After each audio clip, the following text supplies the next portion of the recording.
Hello and welcome to Deer Tracks.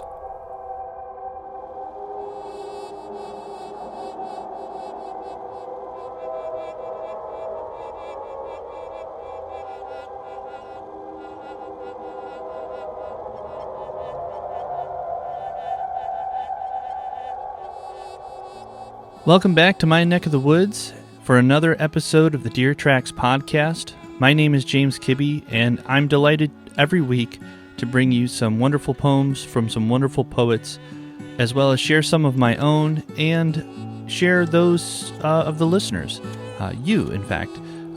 This is actually the last episode for the season. As I announced last week in episode 9, which I hope you had time to check out. If not, please go check that out. It was a fun episode to put together as I paid homage to America's pastime, baseball. So especially if you're a baseball fan, you might enjoy that. Anyway, as I said last week, that I've decided to do the podcast in seasons. So do like a 10-episode season. This allows me some time to take a break, to spend some time writing and focused in other areas, and to be able to concentrate my effort with this podcast. Because just doing week to week to week, and in my week it's so busy with so many other things that I'm doing, it's very easy to get burned out and to not put 100% into what I'm doing. So I thought it would be best for me to do 10 episodes, take a break for the summer, and then come back strong in the fall and do another season. So I hope that you can stick with me. Please share this podcast with friends and family. Please like the podcast or my page on Facebook. If you just search James Kibby, you can like my page there. To stay up to date, you can also follow me on Instagram at poetry.deertracks, and you can follow me on Twitter at Kibby_poetry. These are great ways to stay connected during this time, during this break.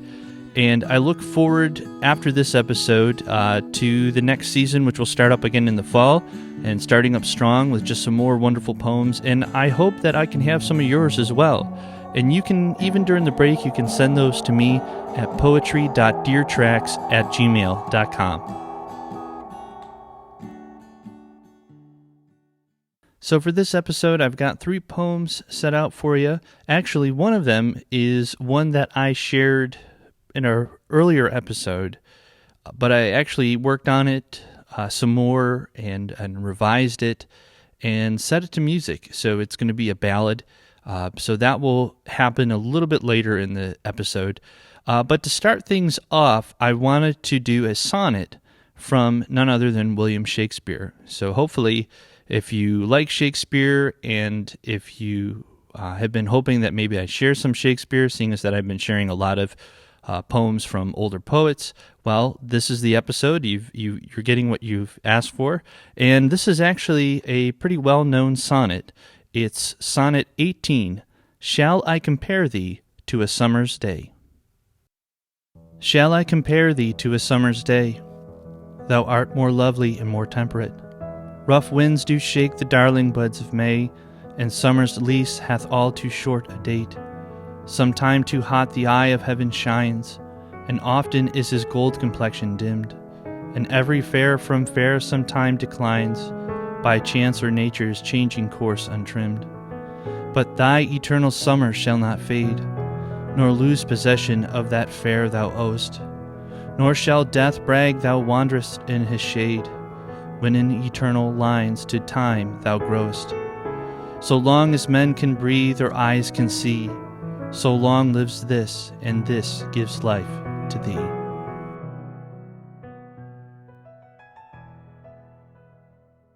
So that was William Shakespeare's Shall I Compare Thee to a Summer's Day, and I hope you enjoyed my reading of it. I tried to be a little bit dramatic. I don't like to be over dramatic because I really want the words of the poems to communicate and speak for themselves.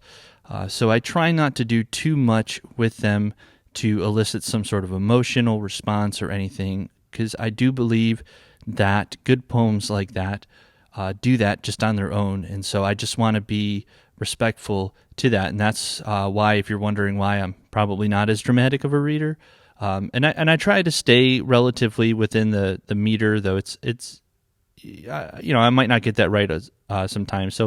So if I don't, forgive me. I am doing my best with reading these, but I do appreciate everybody that's been listening every week, and I hope you've enjoyed it. If you have, please leave a 5-star rating and review on any podcast catcher that you're experiencing these podcasts, whether it be Apple, Google, Spotify, TuneIn, iHeartRadio.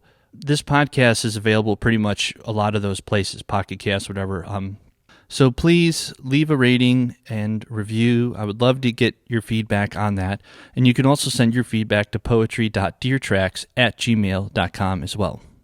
This next poem is one that I had mentioned earlier as one that I wrote that I had revised. I shared this poem in an earlier episode of this podcast, and like I said, went through, revised it, and I think that's something that any writer, poet, you always want to be open to revision. These are living things. If you look at your art as kind of a living thing in a way, not in a real sense like it's an actual living thing, but looking at it in maybe a more metaphorical sense of it being a living thing, a living document. That means that it's open for revision because it grows as you grow, as your understanding grows as a person, as you experience life and you go throughout and you learn new things. You learn things that maybe you were wrong about, and then you learn things that maybe you were right about, but you thought you were wrong. I don't know. And anyway, hopefully you're kind of getting what I'm saying here, but I do think, again, just saying that we should always be open for revisioning, and you'll see that a lot of poets throughout the years will revise their poems, will change it up, will republish them, a little different than what they first published them. And again, that's because the poem grows as you grow in many respects. So that's sort of what I did here. I revised it. This was my poem about the Civil War, and I thought it would be appropriate because this Monday, or today actually, we are celebrating in the United States Memorial Day. And I know that Canada, I believe they had already celebrated that. But anyway, I thought it would be appropriate for these next two poems, so this one and then the one after that we would have sort of a remembrance of war, of the people that fought the war or that were involved in some way. And I want to thank all those who are currently serving in our military, those that have served in the past, and I especially want to remember and honor all those who have given their lives serving our country. So I want to thank you, and I pray for the families that are out there who have lost loved ones in combat and in military service. Pray that you would receive comfort and blessing this day as you remember your loved one and all those who have died in service of this country. So thank you.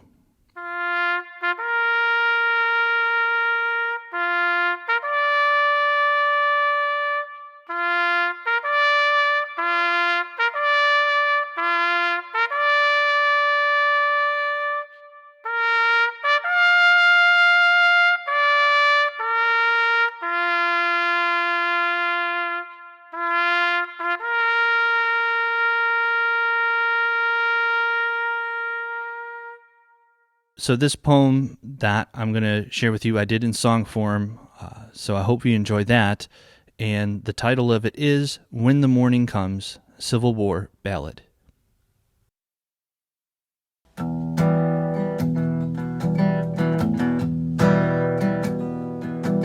Oh, when the morning comes, oh, when the day begins, o'er fields of smoke and ash, as one we rise again, to make ready our rifles, to fall into form, and stand at attention before the coming storm. I've seen ghosts in the mist, cries drone throughout these fields, even death, sworn men refuse to yield. their cannon still echo, a fight for home and hearth, some under stars and stripes, some under stars and bars.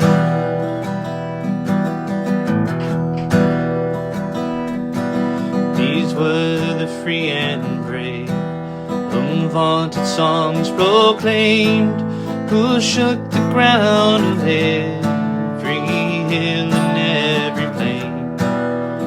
Hallowed by the leaden blood, rained upon the dirt, memory in lifeless stone, laid on solemn earth. And like them I have joined, and marched to fife and drum.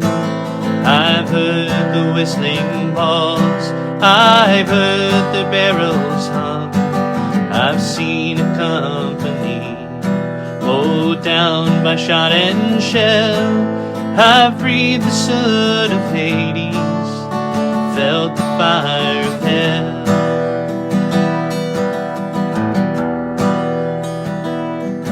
Still the bugle calls us on, till it calls us home.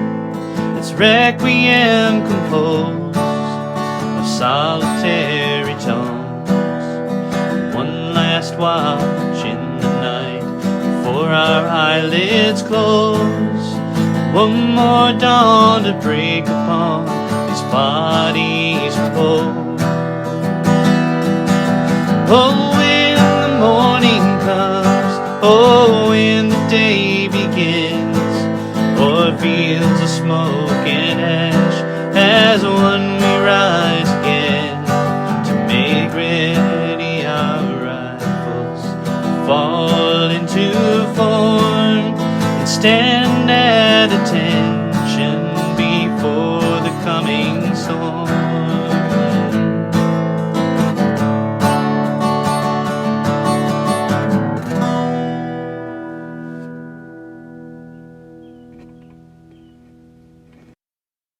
So that was When the Morning Comes, Civil War Ballad. Again, I hope you enjoyed that, and I just wanted to say that the I in there is not me personally. I'm writing from the perspective of somebody fighting in the Civil War, so hopefully that came through clear.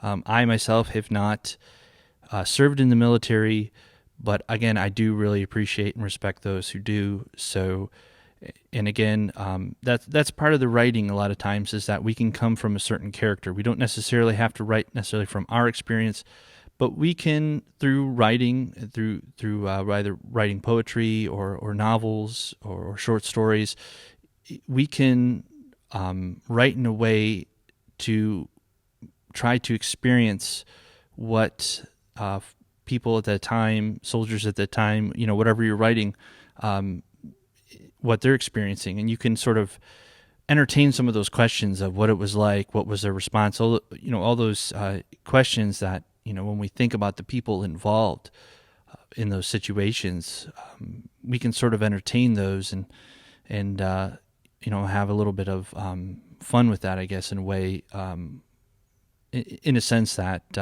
be creative and certainly put a more personified nature to the names and even the nameless, countless nameless who had served and died during these times. So anyway, again, hope you enjoyed that and hope you enjoyed the musical nature of it. This last one here, I decided to end on a very familiar note, and if you haven't guessed before, I do have an affinity for U.S. history, American history, and hence the previous poem with being about the Civil War. So this one here is from Henry Wadsworth Longfellow, and I've shared a poem from him before.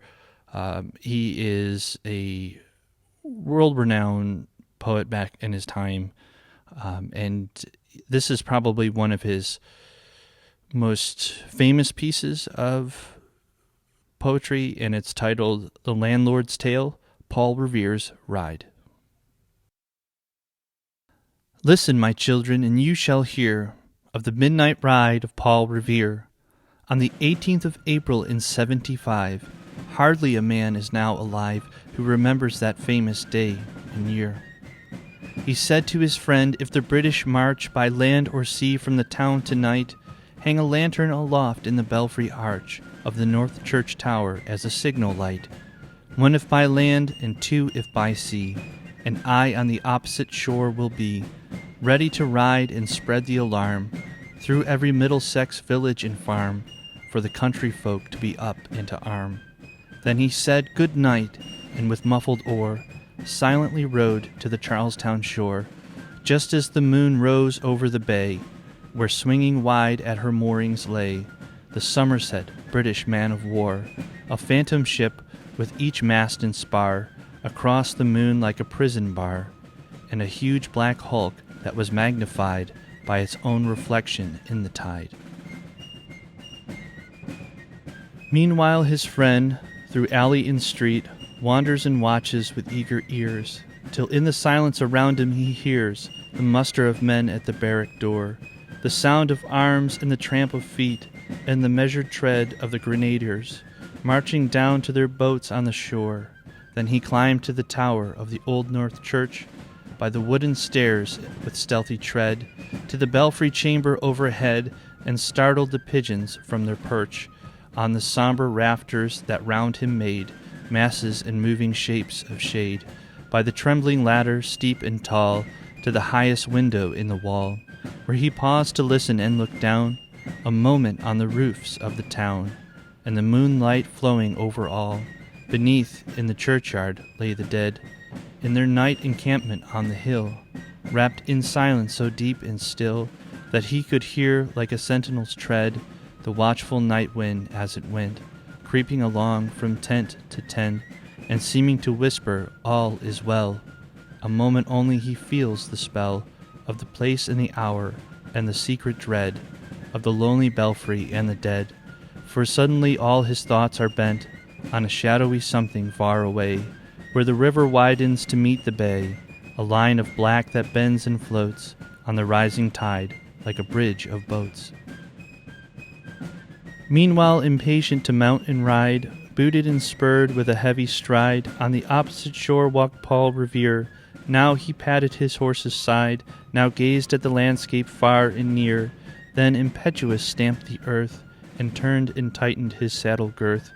But mostly he watched with eager search the belfry tower of the old North Church, as it rose above the graves on the hill, lonely and spectral and sombre and still, and lo, as he looks on the belfry's height, a glimmer and then a gleam of light. He springs to the saddle, the bridle he turns, but lingers and gazes till full on his sight a second lamp in the belfry burns, a hurry of hoofs in a village street, a shape in the moonlight, a bulk in the dark, and beneath from the pebbles in passing a spark, struck out by a steed flying fearless and fleet.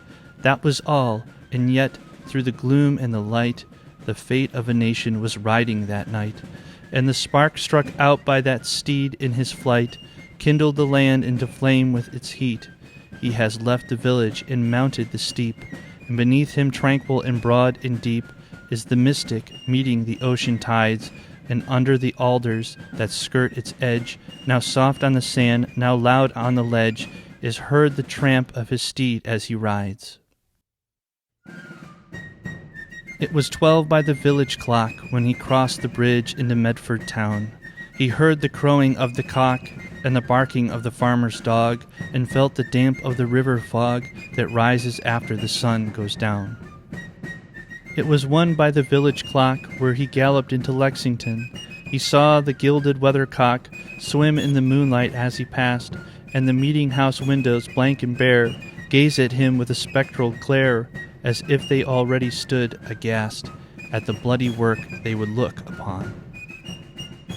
It was 2 by the village clock when he came to the bridge in Concord town. He heard the bleating of the flock and the twitter of birds among the trees, and felt the breath of the morning breeze blowing over the meadows brown, and one was safe and asleep in his bed, who at the bridge would be first to fall, who that day would be lying dead, pierced by a British musket ball. You know the rest, in the books you have read, how the British regulars fired and fled, how the farmers gave them ball for ball, from behind each fence and farmyard wall, chasing the redcoats down the lane, then crossing the fields to emerge again, under the trees at the turn of the road, and only pausing to fire and load. So through the night rode Paul Revere, and so through the night went his cry of alarm, to every Middlesex village and farm, a cry of defiance and not of fear, a voice in the darkness, a knock at the door, and a word that shall echo forevermore. For born on the night wind of the past, through all our history to the last, in the hour of darkness and peril and need, that people will waken and listen to hear the hurrying hoofbeats of that steed, and the midnight message of Paul Revere.